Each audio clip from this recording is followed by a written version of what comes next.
Welcome to Hiraeth, the home of modern Welsh politics.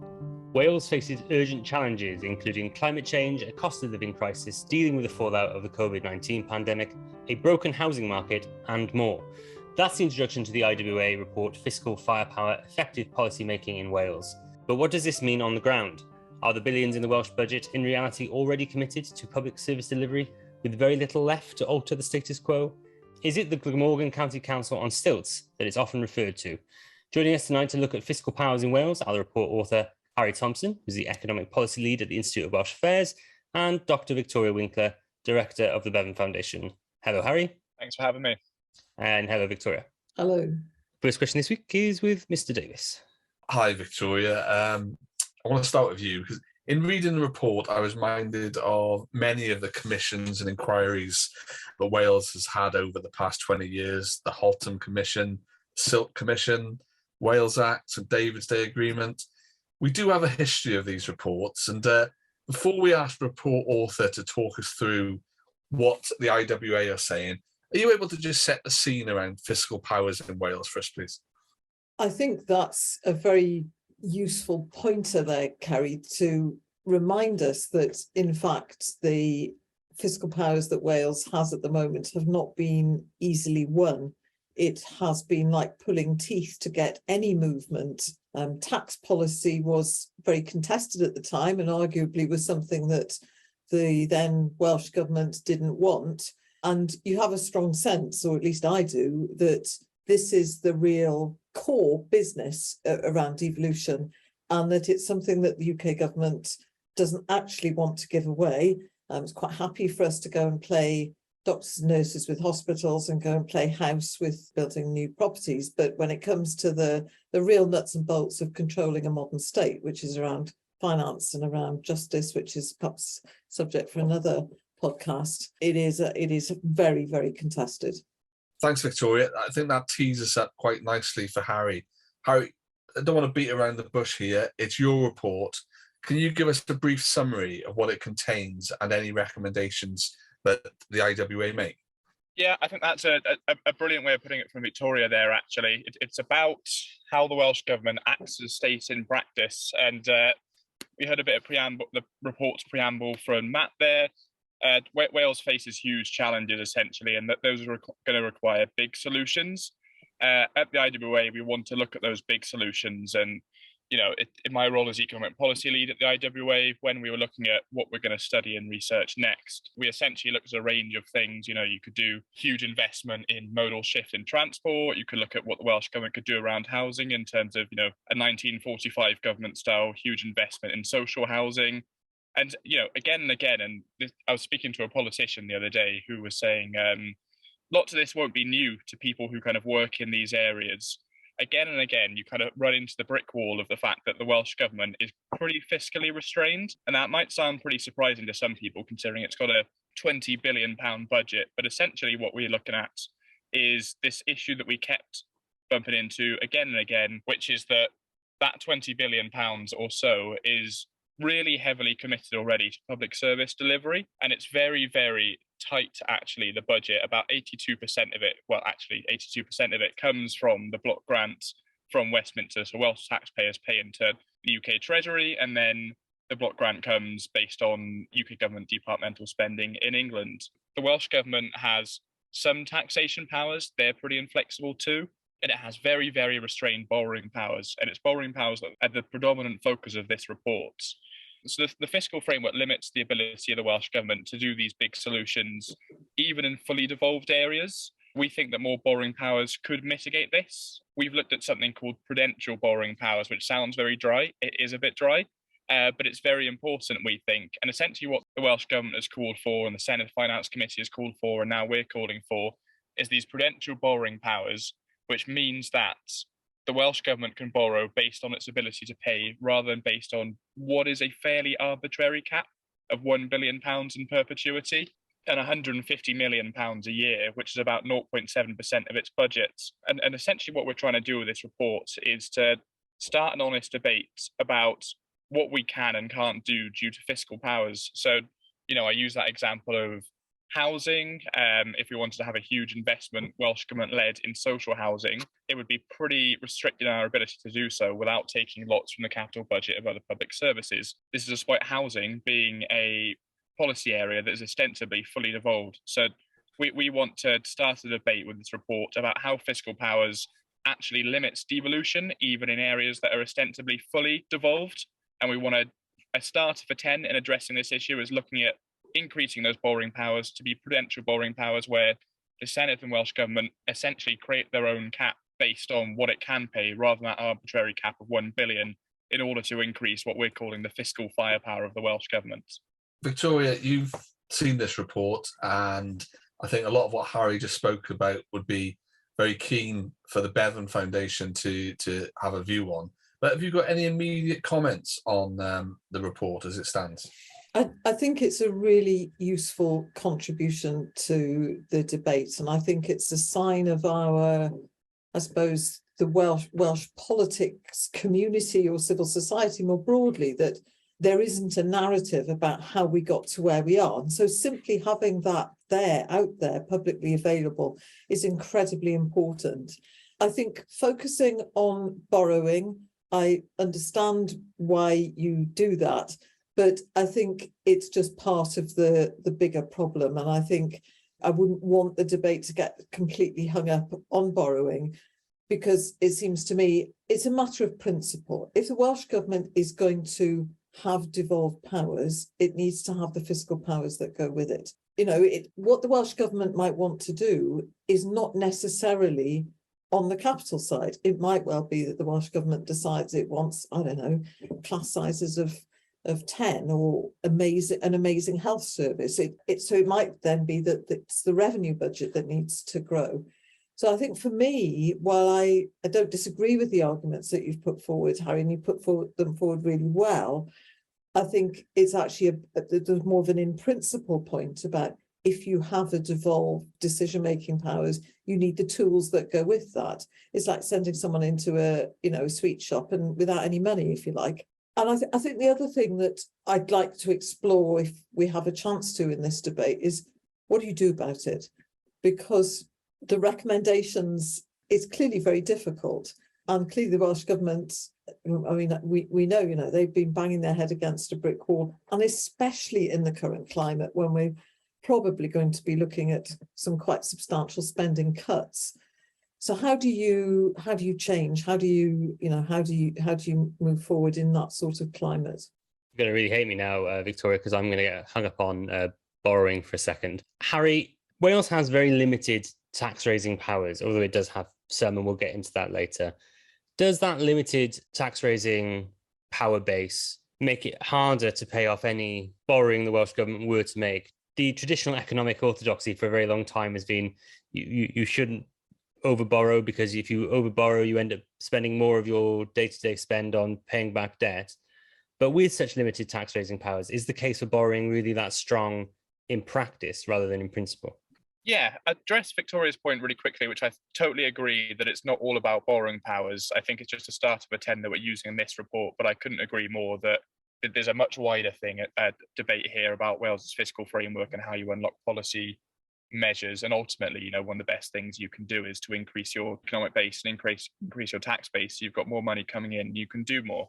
And that's something that Wales really needs to do. It's got quite low tax receipts per head.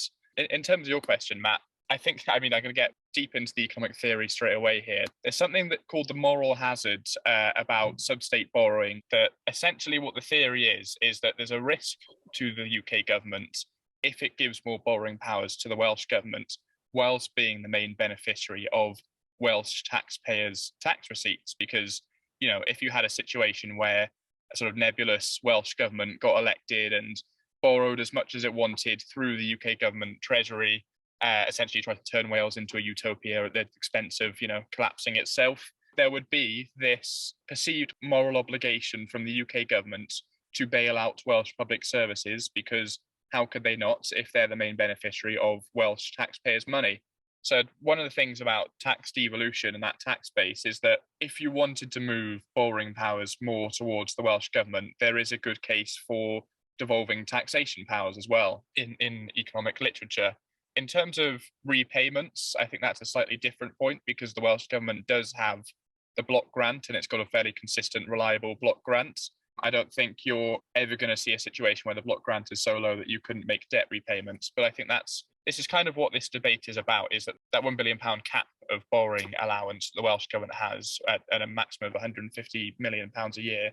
It's quite low and it's quite arbitrary, and it just blocks off any, major scale projects. I think, Victoria will know from the Development Foundation, and lots of us will know from our own roles, that you essentially get this situation where the Welsh Government is sitting there hoping that the UK government spends in devolved areas in England so that it can undertake its own projects, which to us just doesn't feel like a very mature way of financing a nation, and it's really hard to plan. So I think when you're talking about, borrowing powers and debt repayments, I think that's kind of what we're looking at, to move to a more sensible system where you're borrowing based on your ability to make those repayments, rather than just pulling £1 billion pretty much out of the air and saying that's the cap that we've got. And I've got sympathies with how we ended up in this situation. I think Victoria outlined it really well at the start, in the sense that it's been such a battle to get to this point. There's been such a reluctance from London and from some people in Wales as well, because it's such a complex undertaking to get to this point, that we had to start somewhere. And we're moving towards tax devolution and moving towards having some areas of income tax varying powers was such a big move in itself that borrowing powers kind of became under focused on.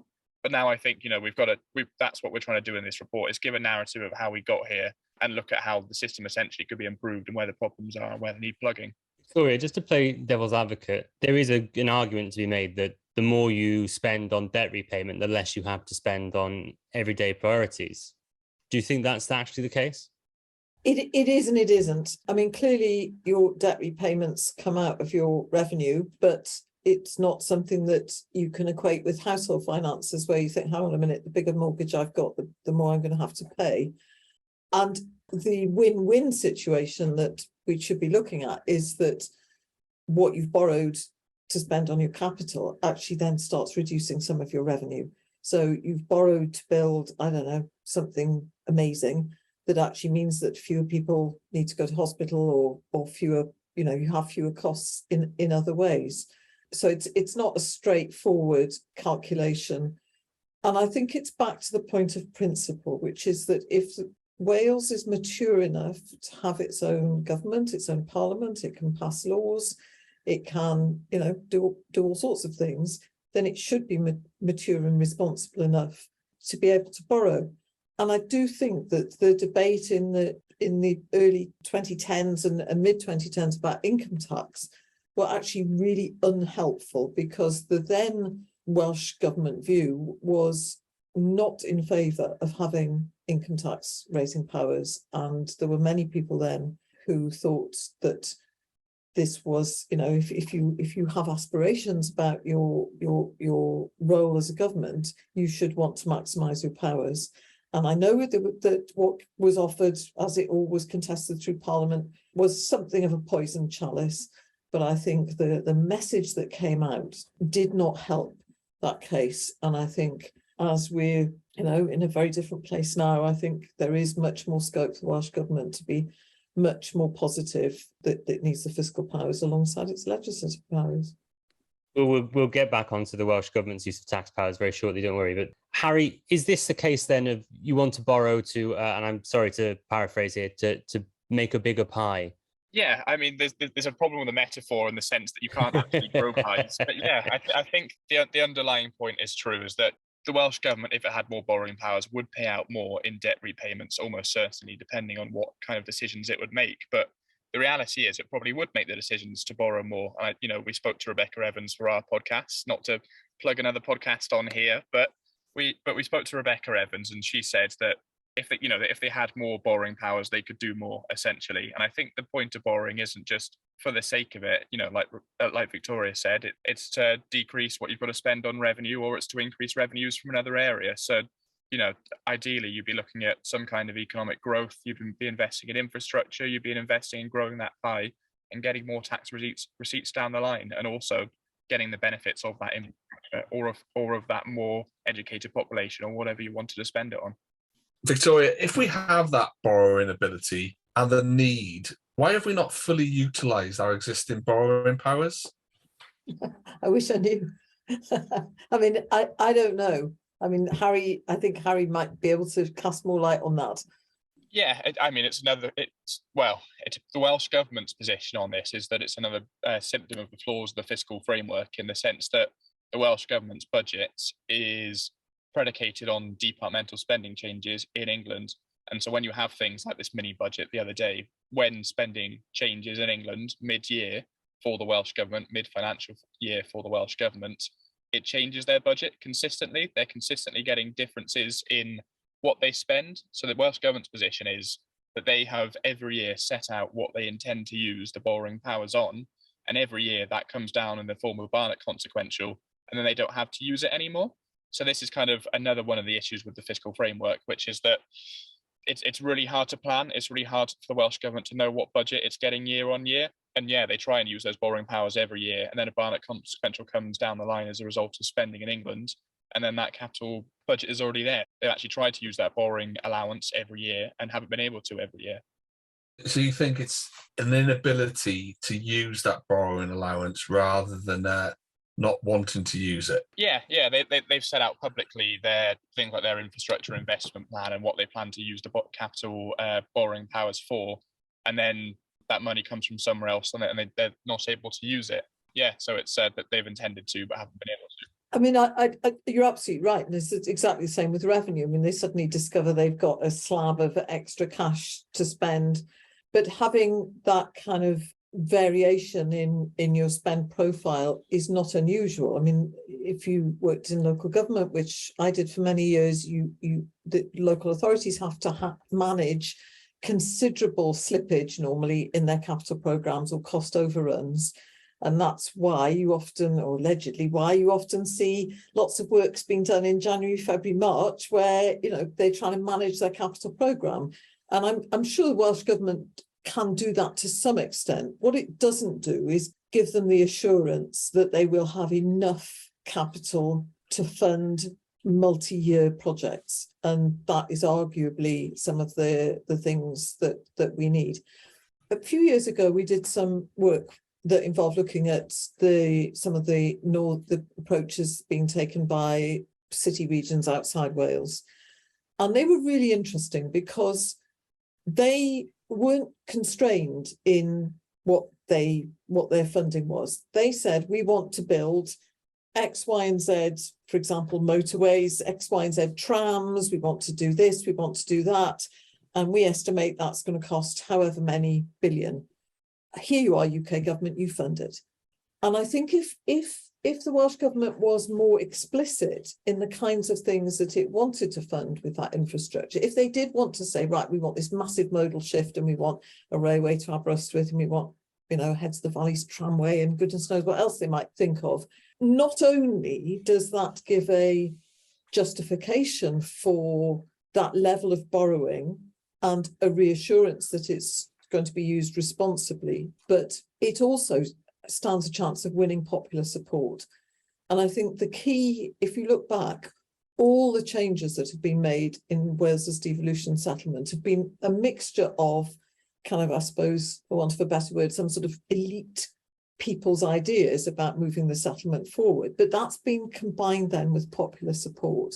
And I think if people knew that the reason why we've got our infrastructure, say, is not as good as it might be, and that we could have all these other things if only you could do so. I think that would be a much stronger basis. That coupled with the principle, and it also takes it out of this hugely technocratic debate, which is just a massive turnoff for just about everybody. And it becomes not about the means; it becomes a debate about the ends. And I think that's got the potential to really change the tone of the debate. I'm not sure if it was in the report or in the research, my reading for tonight's pod, but I was surprised that Welsh Government had only utilised 65 million of its £1 billion cap by 2021.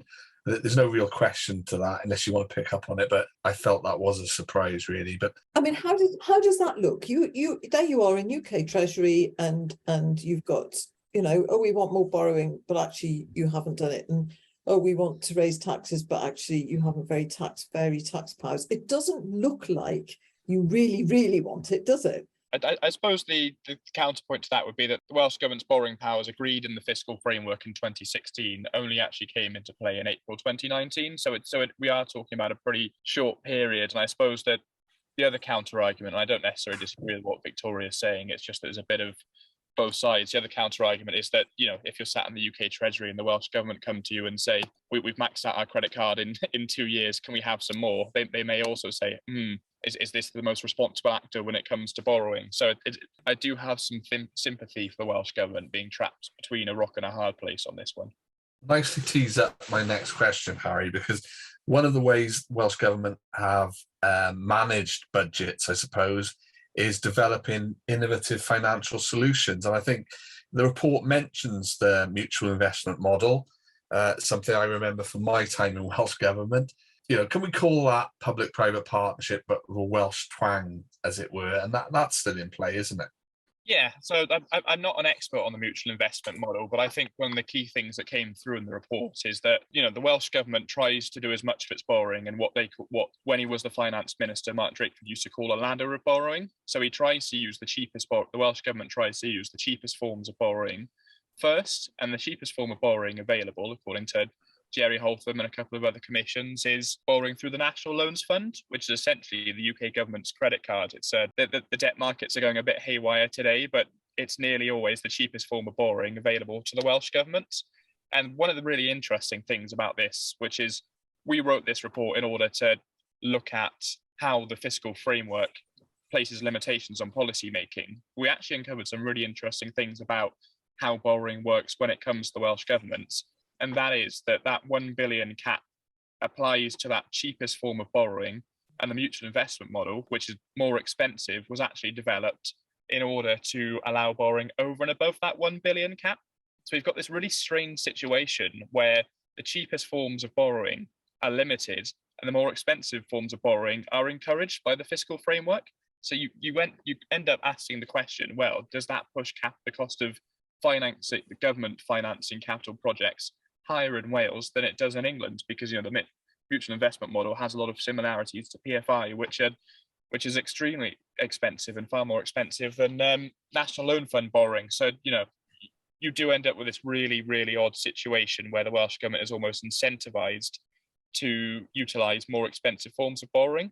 And actually, when we were researching the Welsh Government proposal for prudential borrowing, in the Welsh Government's guidance to local authorities on utilising those prudential borrowing powers that local authorities already have, they said that prudential borrowing powers were initially brought in because local authorities had spending caps and they were trying to access forms of finance that got around capital controls rather than utilising the cheapest forms of borrowing.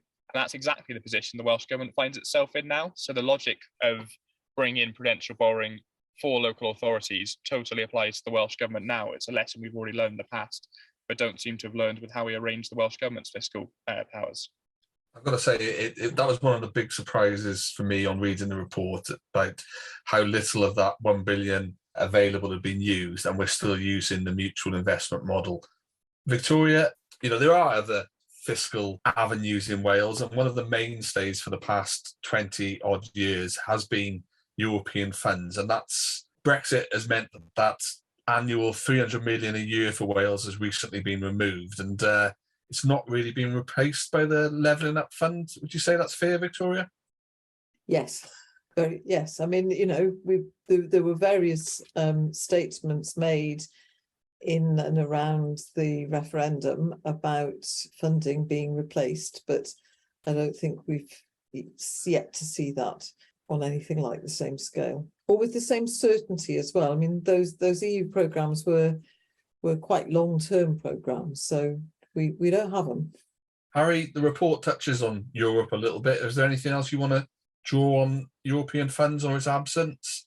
Yeah, I think, Victoria's addressed there the breaking of the not a penny less promise, but I also think there's an organisational thing to consider here as well, which is that our report is talking about the massive constraints that the Welsh Government's lack of what we're calling fiscal firepower places on its ability and through that, the ability of Welsh citizens to vote for policy measures in devolved areas. And I think it's not just about the spending that Wales gets, it's also about the spending, the powers that the Welsh Government gets. That this was, around £300 million a year of, fiscal firepower for the Welsh Government. That the Welsh Government's, capital borrowing cap is £150 million a year. So we're talking about pretty significant amounts of money that have been taken away from the Welsh Government and essentially, repatriated to London. I know there's a bid system where local authorities bid into a pot based on UK government values, and it's signed off by the UK government. But the decision-making power is now in London. So you've got this situation where the Welsh Government, which was already suffering from a very tight budget because it pre-commits a lot of its money to public services and doesn't have a lot left over to achieve transformative change. Well, one of the biggest sticking plasters on that was that European funding, and now it's lost that as well.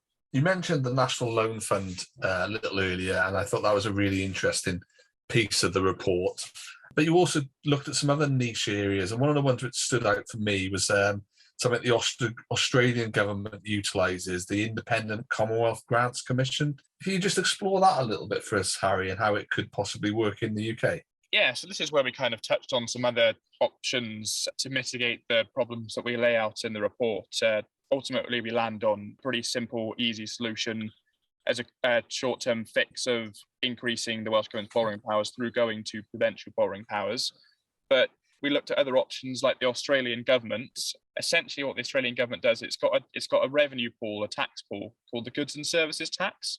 And what it does, it distributes those out to states according to need, so that it can try and put the different states in Australia in a position to provide their residents with comparable services. And it's got an independent commission that you've just mentioned that figures all that out. So it's taken away from central government and taken away from states. And it means that some states like Western Australia get about $2,000 per person from this tax revenue pool. And some of the poorer ones like the Northern Territory get over $14,000 per person. So that's one thing we could potentially look at when we're talking about how to fund the Welsh Government. But we're particularly interested in this report in just how you can increase the Welsh Government's fiscal firepower. Because when you start looking at things like the Independent Commission, you really start looking at how do you replace the Barnett formula and how do you completely revolutionise how the Welsh Government is funded. And all those systems are going to have different trade-offs and different pros and cons. And it's not something that the report is takes a full view on. That would require a lot of work. I'm glad you teed me up for the Constitutional Commission there, Harry. Victoria, do you think any of these fiscal aspects are going to feature in the Commission as they come through with their final report? I don't know the Commission's thinking. I would very much hope that they would.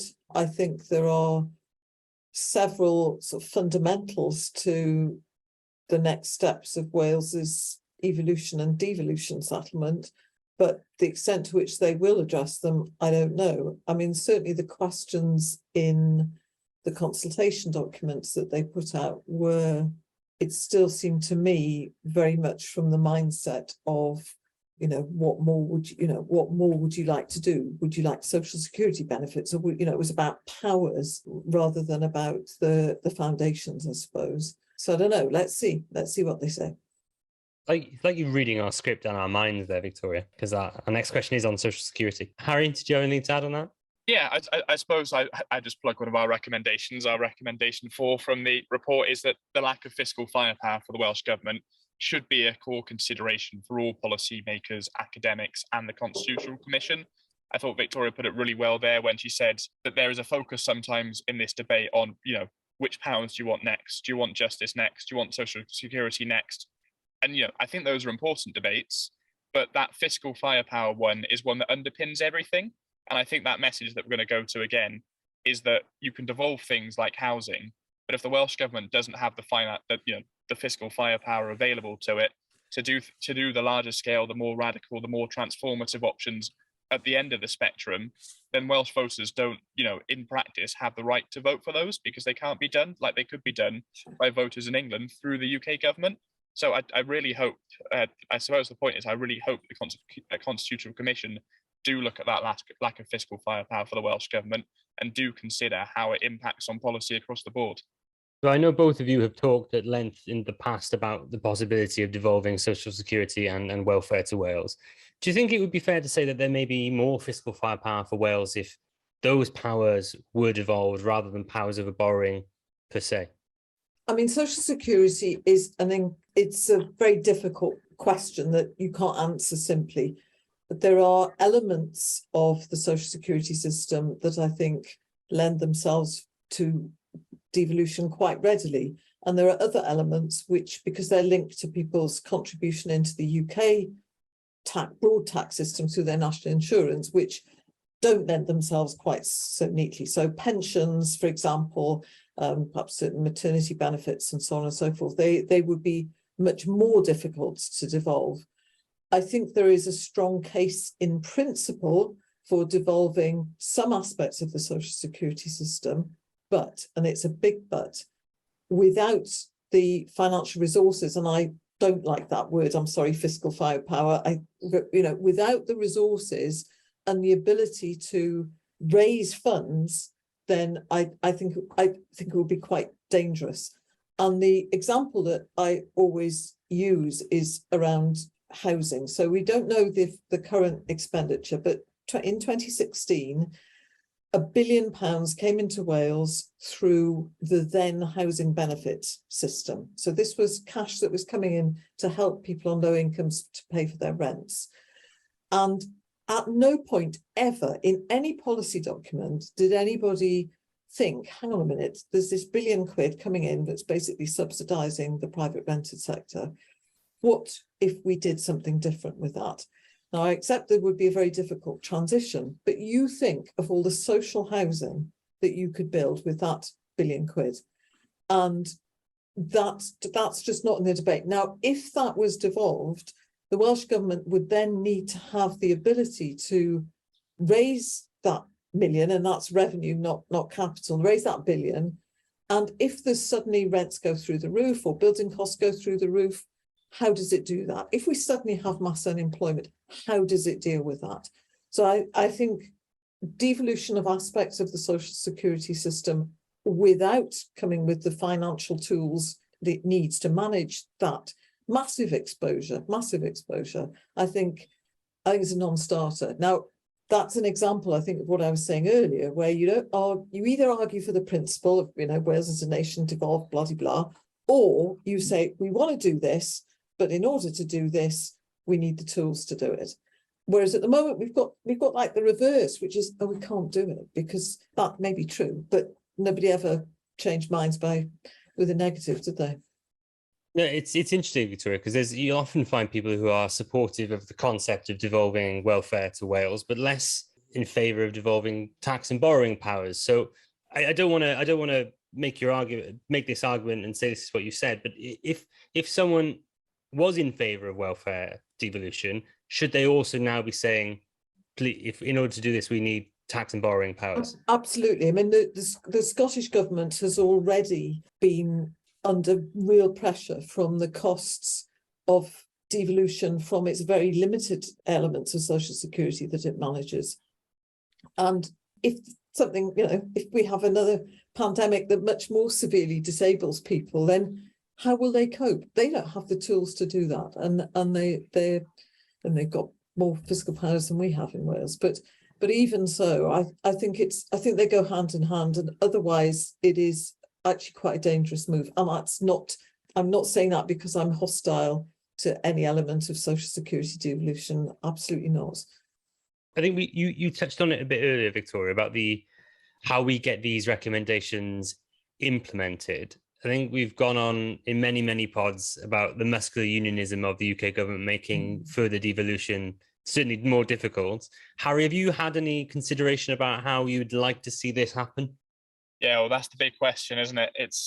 It'll ultimately depend on developments at a UK government level. I think there are things. There's a reason we pitched one of the recommendations to be at the Constitutional Commission. It's hard to predict the way that UK government's going to go, but I suppose you've just got to work with and deal with the major parties. Where the Conservatives go in terms of their attitudes towards devolution, it's still a very fluid situation. I think there's been that move towards muscular unionism, but there's also that undercurrent of that sort of go-right strand of opinion that you're not really going to get anywhere in terms of strengthening the union by forcing Wales and Scotland to do what they want. That's not how people respond to things. And I think eventually, if support for Scottish and Welsh independence keeps rising in the face of muscular unionism, they might move that way. It's clearer to see the thought patterns within the Labour Party because so much of it is very formal and ongoing. So you've got this constitutional commission for the Welsh Government at the moment, and you would imagine that the Welsh Government is going to respond to that constitutional commission and pick up at least some of their recommendations, if not nearly all of them. And then you've got in the UK Labour Party, Gordon Brown's commission, which you would imagine, depending on when it reports, would take into account the Welsh Government's commission, because I can't see the UK Labour Party trying to fully override what the powers the Welsh Government says it wants. So it'll depend on the next UK government general election, but in terms of influencing opportunities for people on the ground in Wales now, I think that Constitutional Commission and that Gordon Brown Commission and the manifestos of both the Conservative and Labour parties at a UK level are ones to be looking at. Absolutely. And I think probably one of the ways in which to increase or put pressure on the UK government is if support for independence rises. And we only have to look back at the position in Scotland after the referendum there, where there was the most hastily constitutional commission, the most hastily convened one that I can recall. And there were quite a lot of big shifts in different elements of devolution, albeit mostly around powers, but there was some fiscal settlements there. And I think that's probably, we can learn from that, and that, start, and I mean, it may well happen because very often people do not like to be told what to do by the UK government. So we shall see. I mean, one of the powers we already do have is certain limited powers over tax. And so much of the discourse recently in what the UK government has done is about tax cuts, but Mark Drakeford and premiers before him have always been hesitant to use Wales's tax varying powers. But do you think that now is the time to have a different tax policy in Wales than in England? I think here's my inner geek coming out. I think tax policy is really interesting, not so much because of income tax. I think the income tax is one of those things that sounds great, like why wouldn't you want to vary the rate? And in fact, I think if we have another round of spending cuts, I think that the Welsh Government would have a strong case for not implementing those cuts, not implementing the tax cuts in Wales, but we shall see. The problem with income tax is it actually doesn't raise all that much money, and you set that out in the report, Harry, and that's really helpful reminder. What the Bevan Foundation has long been interested in is the potential of new taxes, and that's something that came in legislation 8 years ago and hadn't really been used. We've advocated for a tourist tax, and we're really, really pleased the Welsh Government is taking that forward. I have to say, if you were going to choose a tax that and we said this in our report in 2016, if you're going to choose a tax that you're going to use to try to get over the huge treasury hurdles, you need one that's got popular support.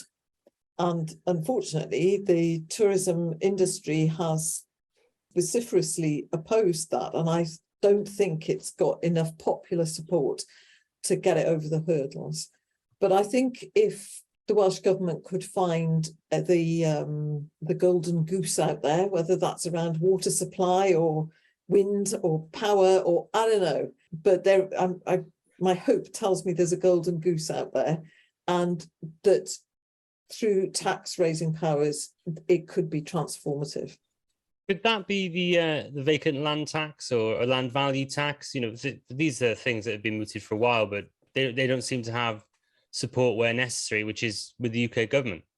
I think land taxes are very interesting, and we've supported a shift away from things like council tax to a tax based on land value.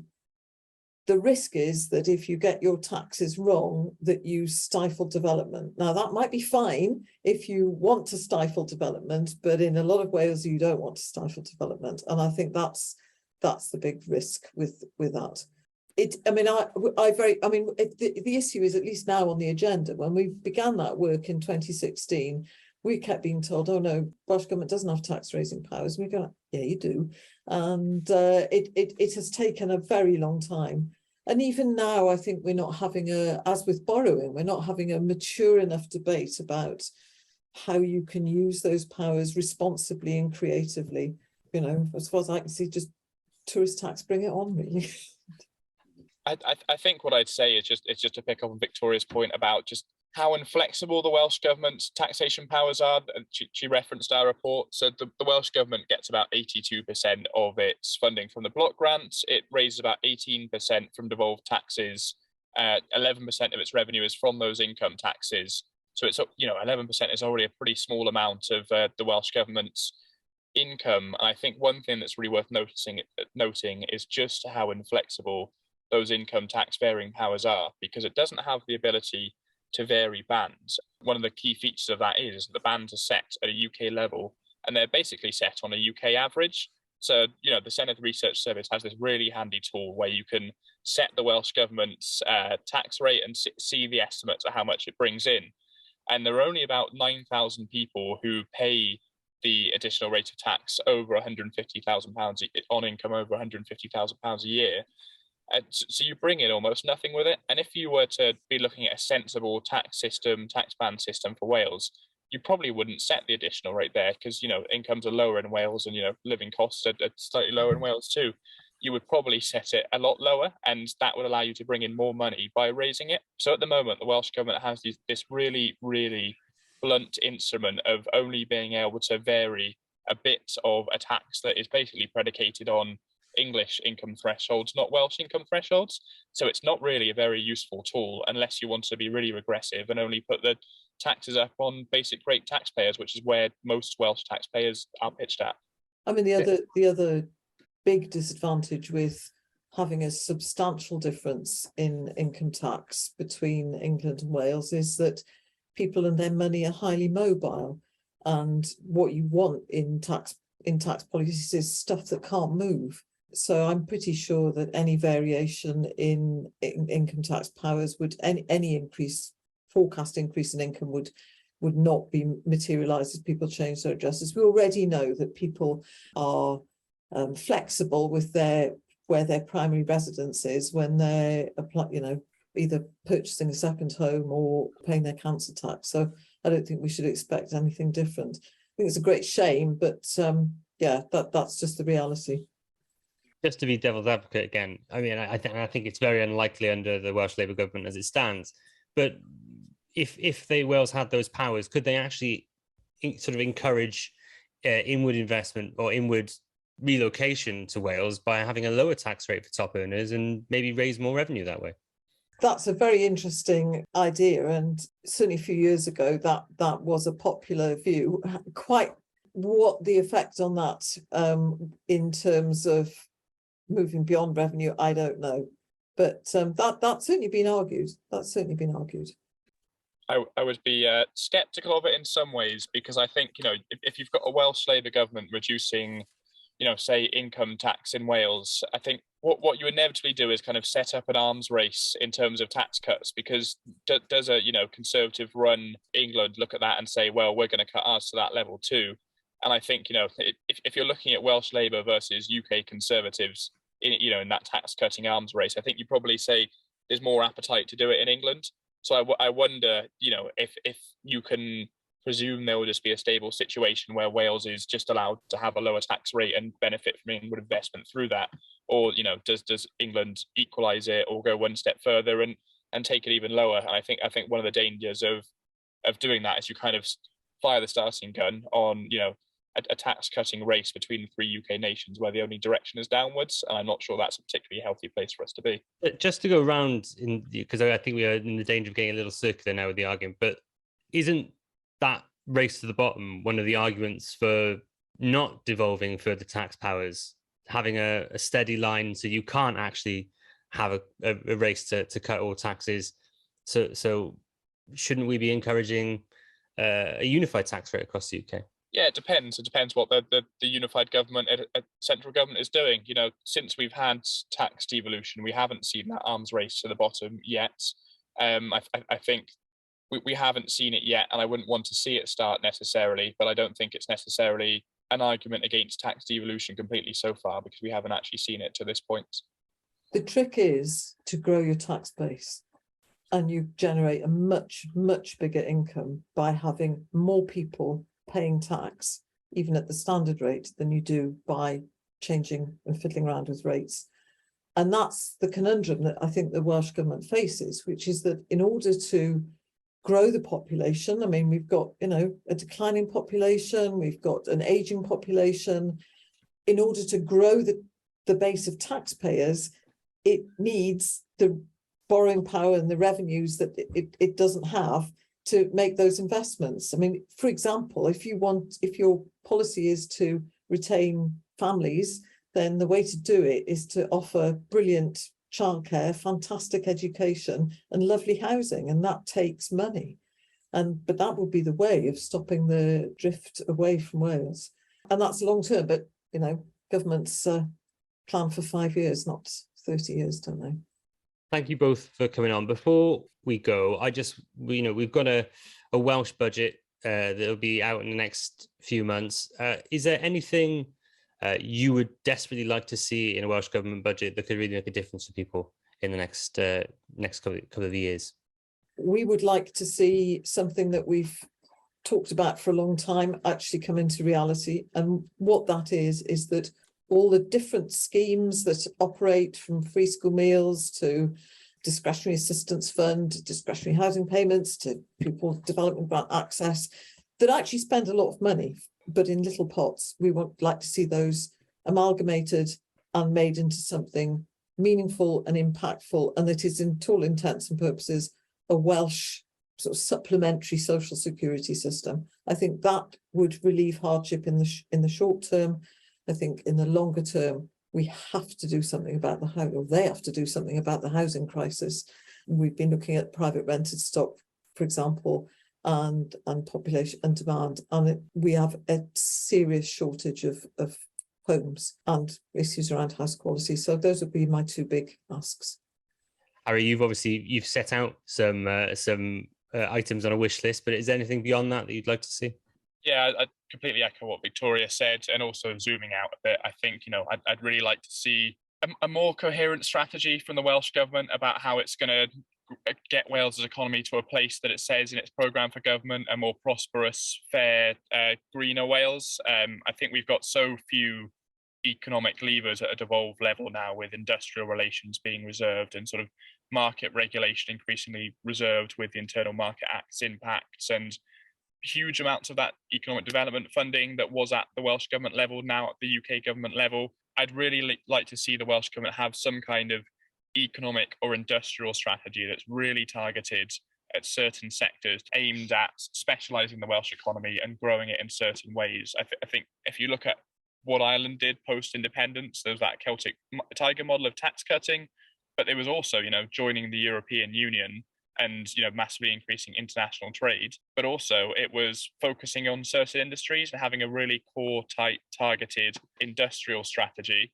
And I think the Welsh Government needs to focus in on how it wants to grow the Welsh economy and how it wants to create better jobs for everyone, because at the moment it feels a bit scattergun, and I'd like to see that in its capital investment programme and in its budget.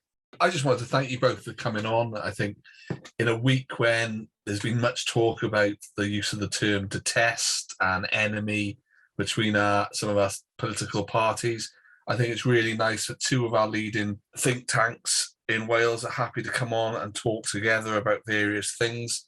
I think it shows a grown-up attitude to civic Wales that we at Hiraeth really want to see more of. And I noted in my reading, Victoria, that you have now served 20 years of director of Bevan Foundation, and I just wanted to congratulate you on that. I think that's been a magnificent servant to civic Wales, so thank you very much. Thank you for reminding me of my age, Carrie, and also for your kind words. You could have got the directorship very young, Victoria. Come on, let's look at it like that. I just want to echo what Kerry said. I want to thank you both for coming on the pod this week. If people want to find you on Twitter, where can they go? I'm at H Morgan Thompson on Twitter. Well, I'm mostly at Bevan Foundation on Twitter. I rarely use my personal account. Wonderful. Thank you very much to both of you again. If you've enjoyed what you've heard this week, please don't forget to find us on Twitter and Facebook at HereIPod, or at our website, www.walespolitics.com. And as much as we appreciate you supporting us with your ears, if you want to support us with your wallet too, please go to www.patreon.com/HereIPod. All help is very much appreciated. Thank you for listening to Hereith. If you like what you heard, please don't forget to subscribe, rate and review.